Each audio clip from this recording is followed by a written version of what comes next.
আসসালামু আলাইকুম। ইউসুফ বাইক লাভার গ্রুপের ভাই ব্রাদার, সিনিয়র জুনিয়র, বড় ভাই ছোট ভাই যারা সবাই আছেন,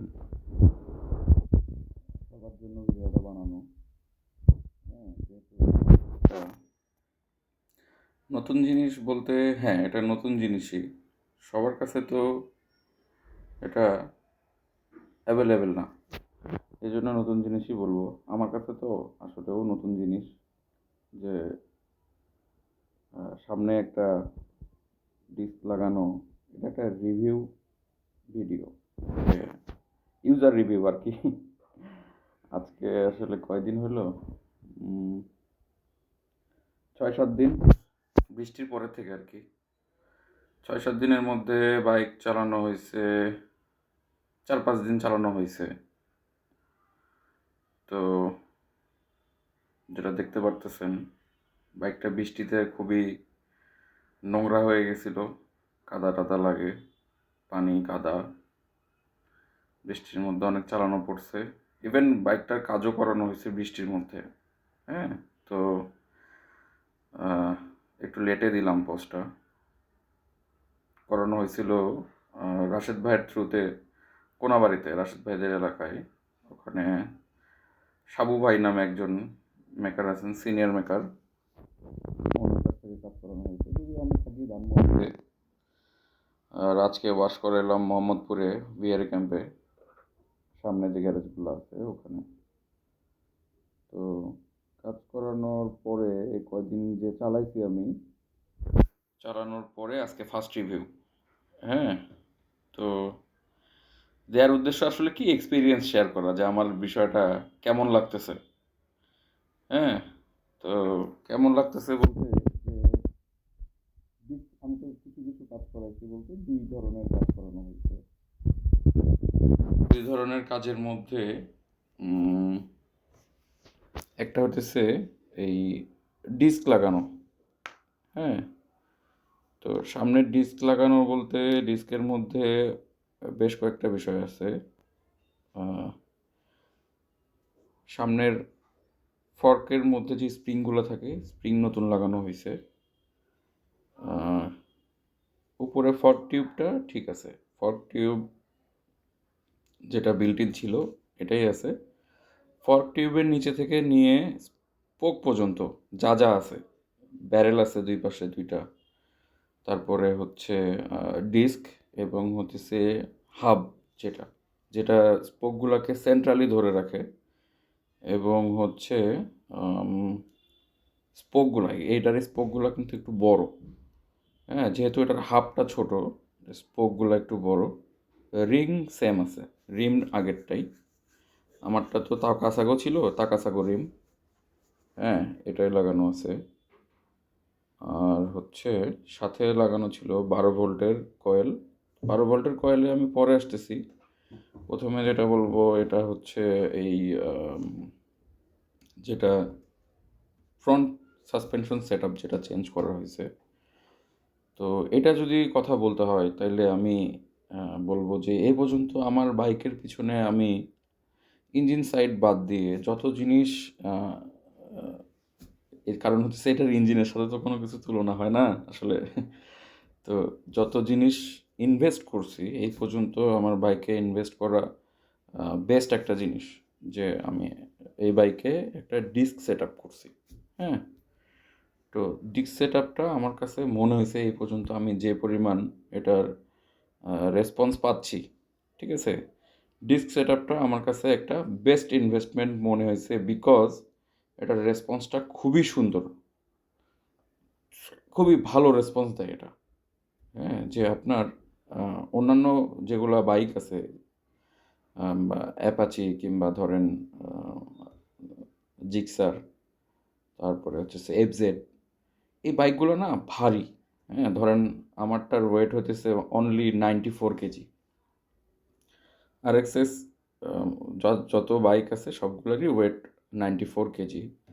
তো 94 কেজিতে ডিস্ক সেট আপ যদি অ্যাপ্রোপ্রিয়েট হয়, যদি আপনার ডিস্ক রিলেটেড কোনো ইস্যু না থাকে, আমি এখন পর্যন্ত কোনো ইস্যু দেখি নাই। হ্যাঁ, ইস্যু পাচ্ছি না, আমি প্রবলেম ফ্রিভাবে চালাচ্ছি। এখন যেটা আছে একটা মানে ক্যালিপার নতুন, ব্রেক শু মানে ব্রেক প্যাডগুলো নতুন, ডিস্কটা নতুন, ঠিক আছে? এটার জন্য আবার হচ্ছে ওই হোস পাইপের মধ্যে যে ব্রেক ফ্লুইড দেয়া আছে, ফ্লুইডটার মধ্যেই টোটালি এয়ার ফ্রি এখনো হয় নাই।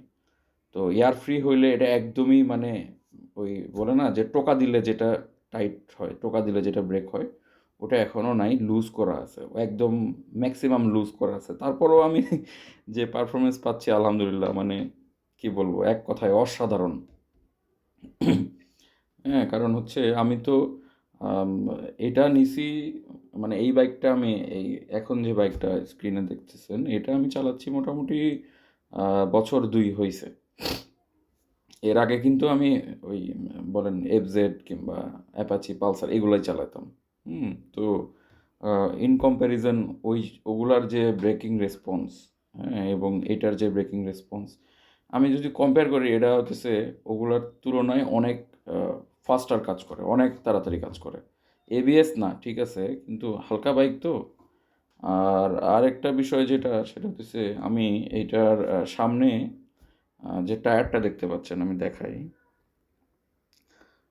ফ্রন্ট টায়ার যেটা, ঠিক আছে? ফ্রন্ট টায়ার কিন্তু ভাইয়া এটা লাগানো আছে, ফ্রন্ট টায়ার যেটা দেখতে পারতেছেন, এই ফ্রন্ট টায়ারটা সেকশন হচ্ছে বিল্ট ইন কোম্পানি থেকে যেটা আসে সেটা হচ্ছে 250/18।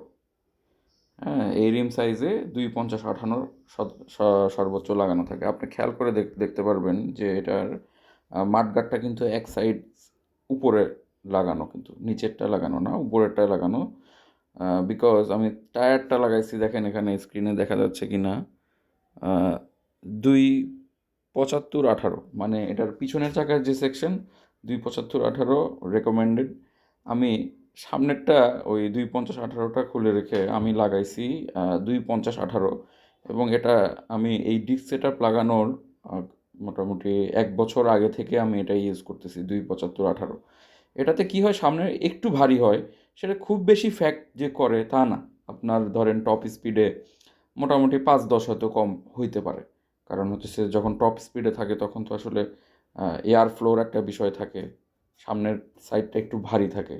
তো এই ভারী থাকার কিন্তু বেনিফিট আছে, আমি যেটা পাচ্ছি সেটা হচ্ছে এই টায়ারটা একটু ওয়াইড একটু মোটা। হ্যাঁ, এটাতে কিন্তু বাইকের ওভারঅল যে স্টেবিলিটি, রোড স্টেবিলিটি, এটা কিন্তু আমি মোটামুটি ডিস্কের সাথেও বেশ ভালো পাচ্ছি, ঠিক আছে? আমি এখনও ডিস্কের সাথে ওই বা যেটা অর্ডিনারি যেটা আছে, অর্ডিনারি বলতে অর্ডিনারি না, মানে রেকমেন্ডেড যেটা 250/18, হ্যাঁ, 250/18টা আমি এখনও চালাই নাই, সো ওটার বিষয়ে আমি বলতে পারবো না। তো আমি যেহেতু এই 275/18-র সাথেই আমি বেশ ভালো রেসপন্স পাচ্ছি, তো দেখি এই এটা কয়দিন চালানো যায়, হ্যাঁ, কীরকম হয় বিষয়টা, আমি এটা চালাই দেখি আর কি। হ্যাঁ, তো এই গেল হচ্ছে breaking review, disc brake review যেটা। তো সামনে যেটা আছে সেটা হচ্ছে যে এই ক্যালিপারের সাথে যে ব্যারেল, এই যে ব্যারেলটা দেখতে পাচ্ছেন, এই ব্যারেলটা এখনও ফ্রি আছে। তো আমি 2টা ক্লাম অর্ডার করছি, এখনও ক্লাম 2টা পাই নাই। তো ক্লাম চয়েস করতেছে ওই ইয়ামাহা ইয়ামাহা না, sorry sorry sorry sorry hero যে গ্ল্যামার আছে, গ্ল্যামারের যে ব্যারেল ক্ল্যাম্প যেটা আর কি আটকায় রাখে বডির সাথে, সেটা হচ্ছে আপনার একটা থাকবে হচ্ছে এই মাডগার্ডের যে নাট আছে পিছনের, এটার সাথে দিয়ে এখানে আটকানো, এই ওই ব্যারেলের সাথে ওখানে আটকানো থাকবে নিচের পার্টটা। উপরের পার্টটা এই ইয়ামাহা লোগো, ফ্রন্ট লোগো যেটা আছে এটার পিছনেই আটকায় দেবো। হ্যাঁ, তাহলে এই ইয়াটা ব্যারেলটা ফিক্স থাকবে। ওটারও একটা রিভিউ দেব। এটা তো ফার্স্ট রিভিউ দিচ্ছি, মোটামুটি চালাইলাম তো 200 কিলোর মতো চালাইছি, 200-250 কিলো এই কয়দিনে মোটামুটি চলছে। তো 200-250 কিলোতে একদম খুবই প্রাইমারি রিভিউ। ব্রেক এখনও টাইট করি নাই। ব্রেকটা টাইট করলে পরে আশা করা যায় এটা আরও ভালো রেসপন্স করবে, কারণ এটা হচ্ছে লুজেই আমি যে পারফরমেন্স পাচ্ছি পিছনের ব্রেকে, মানে যদি আপনি হাত নাও দেন, মানে পা না দেন, হাত না তো পা দেবেন পিছনের ব্রেকে, পা যদি নাও দেন তাহলে পরেও মানে আহ, এটা বেশ ভালো রেসপন্স করবে। আহ, মানে আমি পাইছি আর কি, ভালো রেসপন্স পাইছি। এবং হচ্ছে আমি রেসও দিছি অনেক সময়। রেস দিয়ে যেটা দেখছি যে আমার টপ যখন ধরেন ঢাকা সিটির ভিতরে, তো আমি ম্যাক্সিমাম 70, 80, 90 খুব কম সময় তোলা যায়, কারণ হচ্ছে এত বেশি স্পেস পাওয়া যায় না। ইভেন ইভেন RX-S এর জন্য এত বেশি স্পেস পাওয়া যায় না যে আপনি 90 উঠায় ফেলবেন। হ্যাঁ, তো 80 তুলে দেখছি যে অন্যান্য বাইকের থেকে তারা আমার অনেক আগেই ব্রেক করে ফেলে, যেটা আমি অনেক পরে গিয়েও করে মানে বেশ ভালো রেসপন্স পাইছি। হ্যাঁ, তো এটা বলবো যে বেশ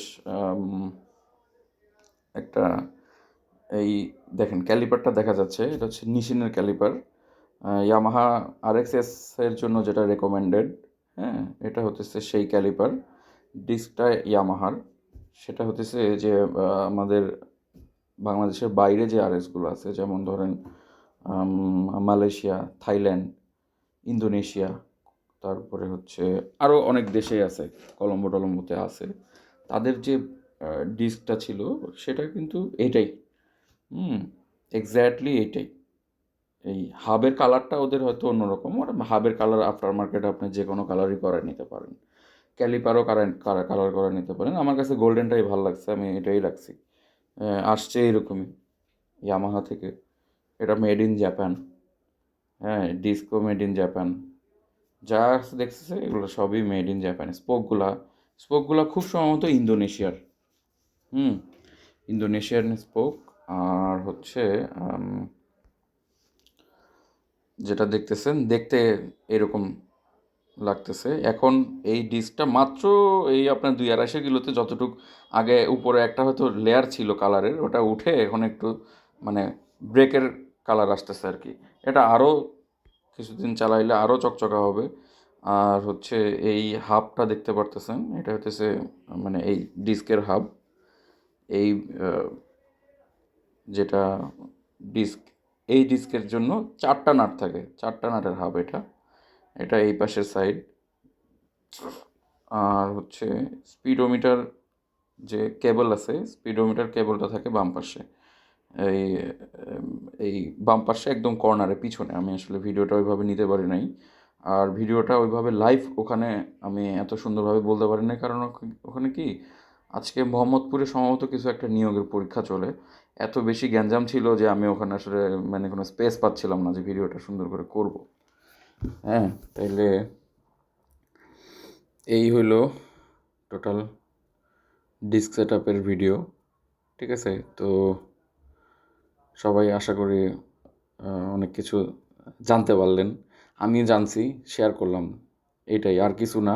এখানে অন্য কোনো চিন্তাভাবনা থেকে করি নাই। তো আমি এই পর্যন্ত সেট আপ করানোর পর পর্যন্ত এটা নিয়ে, এটা আমার একটা ড্রিম প্রজেক্ট ছিল আসলে। হ্যাঁ, এটা আমি মানে আমার 2 স্ট্রোক বাইকে আমি একটা মানে ফ্যাক্টরি রেকমেন্ডেড একটা ডিস্ক সেট আপ করবো সামনে। হুম, তো এটা আমি আসলে অনেক দিনের ড্রিম ছিল। এটা মানে রাশেদ ভাইও এটা ওইভাবে চিন্তা করে নাই যে উনি এটা এইভাবে নিয়ে আসবে, কিংবা বাইকে এটা এইভাবে ফিট হবে। উনি ওনার একটা RX-Z মানে রিস্টোর করতেছিলেন। তখন আমি ওনাকে বললাম যে ভাই, আপনি তো জেড রেকমেন্ডেশন করতে রিনোভেশন করতেছেন, আমাকে একটা RX-S এর একটা সেট আপ আনিয়ে দেন। এই সেট আপটাই আনিয়ে দেন, আমি RX-S এটা ইনস্টল করব। কারণ আমি দেখছি যে নেটের যে ছবিগুলো দেখা যায় যে বাংলাদেশের বাইরে যে RX-গুলো আছে পরের ভার্সনের, এগুলো সবগুলোই এইরকমই আসে। হ্যাঁ, তো উনি আমাকে এটা মানে আনছেন অনেক দিনই, আসলে সময়ের অভাবে যেটা হয় আর কি হয়ে ওঠে নাই। তো এই ছিল আজকে। হ্যাঁ, সামনে আশা করি আরও দেব আপনাদের।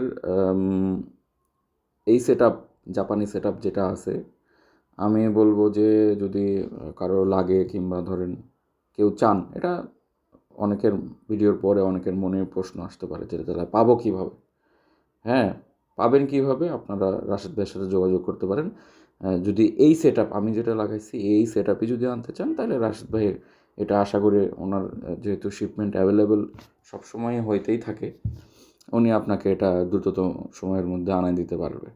ঠিক আছে? আর খুচরা অনেক জিনিসপত্র লাগে, এটা তো রাশেদ ভাই বলেই দিছেন, উনি আমাকে সেট আপটা করাই দিছেন। আমি নিজেও ওভাবে তখন প্রেজেন্ট থাকতে পারি না, কারণ বৃষ্টি ছিল ওই 2 দিন। যে 2 দিন ওই ঘূর্ণিঝড় যাওয়ার ছিল, ওই 2 দিনের মধ্যেই আমি এই কাজটা করছি। আসলে ডেটটা পড়ে গেছিলো ওইভাবে, কিছু করার ছিল না, বৃষ্টির মধ্যেই করানো হয়েছে। এই, ঠিক আছে? আপনারা আশা করি সবাই ভালো থাকবেন। কোনো প্রশ্ন থাকলে আমি আছি, রাশেদ ভাই আছে, করতে পারেন। হ্যাঁ, ধন্যবাদ। আসসালামু আলাইকুম।